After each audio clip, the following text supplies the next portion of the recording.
Hello everyone, we're going to be playing Formula 1 from 1996 here today, so I want to show you part of the intro.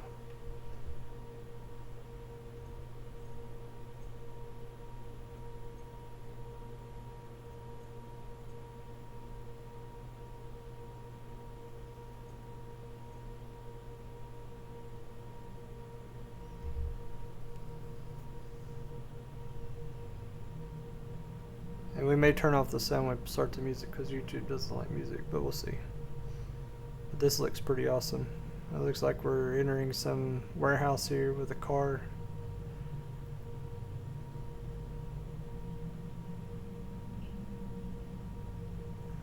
The light effects are pretty awesome.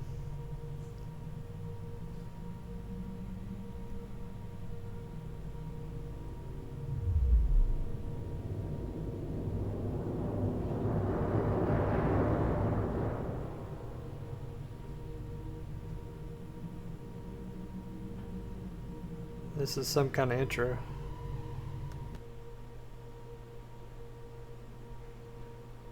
So it starts into some music now, but I still want you all to be able to see the intro. There's a car here. It looks like somebody's sitting in it.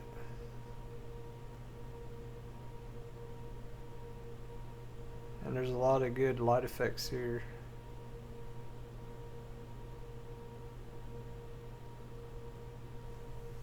I want to shut up and just let y'all enjoy it.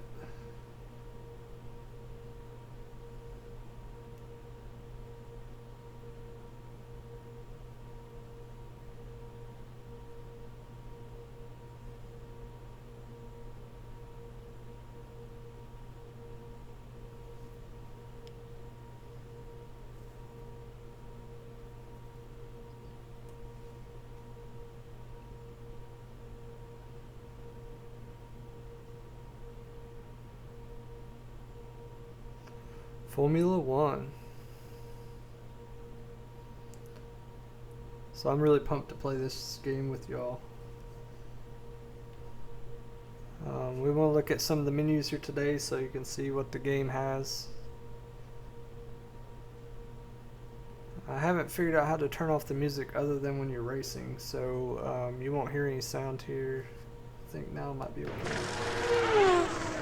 Yeah, you get to hear the engines. This is kind of cool. Sounds like they're making a pit stop. They're changing the tires.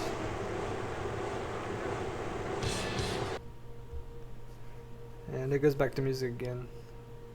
So looks like this game has one or two player. And you can also choose quick race. And there's some different options in here. You can change your controller options. Sound, look at some high scores. So you can go to different tracks here. I don't know, did they race in Indianapolis back then? I don't know if there's any US tracks. I don't see any.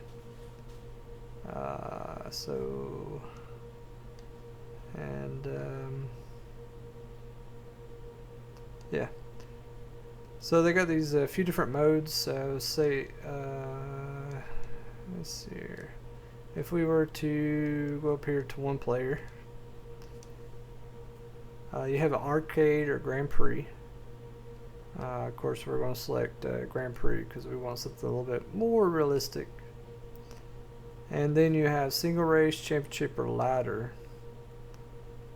And I forgot from the book what the ladder was, but you're welcome to look into that if you have the game. So and you can choose some different things. I'm going to naturally do manual gears and no assist.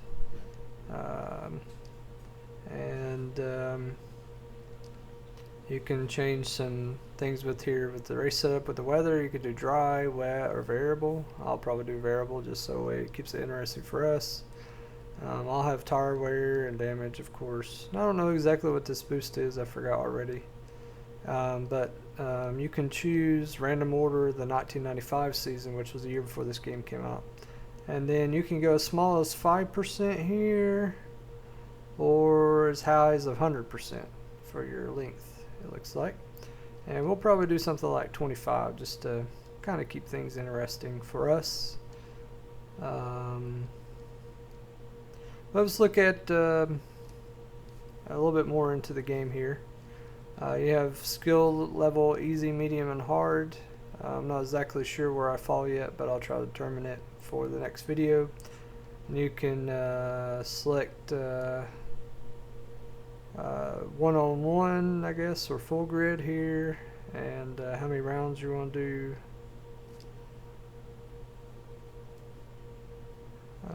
So then you can select your team. Okay, so a lot of these teams are a little bit before I started watching F1, but Williams is a very famous team still around today here. It's kind of interesting. It shows information about the cylinders, the valves, and the capacity.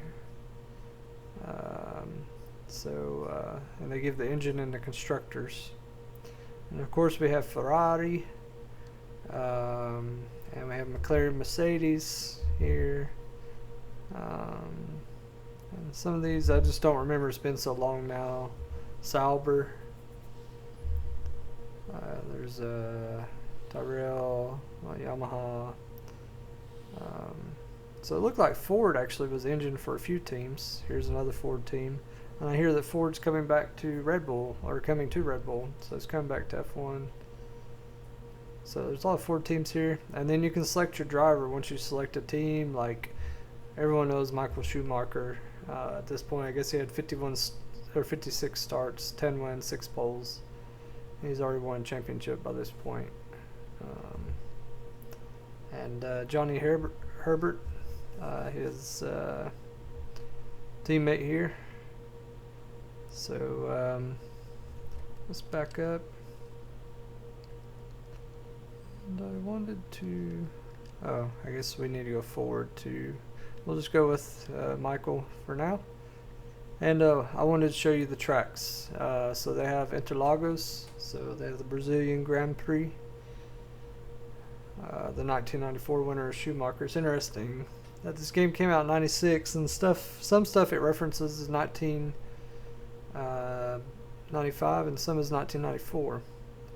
But I really like a feature of this game which I don't feel like are in the games today, and it shows you on the map where is pit road, and it shows you where the sectors begin and end. So it shows you where sector 1 ends, sector 2 ends, and of course you're in sector 3 ending at the start finish line. But this is a really cool feature of this game, really impressive for the mid 90s. Here's Argentina, Buenos Aires, and Imola, San Marino, and Catalunya in Spain. It's really neat that it shows you so much detail about each track. They put a lot of thought and effort into this stuff back in the day. It's kind of cool.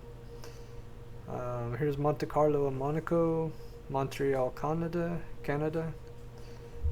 I don't know how to say that, but that's in France. I don't know if they race there still or not. Here's Silverstone in Great Britain. And Hockenheim, this is Germany, but Deutschland. And Hungaroring in Hungary. And then we have Spa Francorchamps in Belgium, Monza, Italy. And then we have Portugal here, and Nürburgring. It just says Europe. That's kind of funny. And this just says Pacific. So some of the stuff I don't really remember. Here's Suzuka, Japan. And I guess this is not Melbourne, but this is in Australia. Maybe this is the track they used to race at. So really cool to see some of these tracks on here. Some of them I don't recall racing on many years ago. Kind of want to go into this ladder feature, just see what this is about.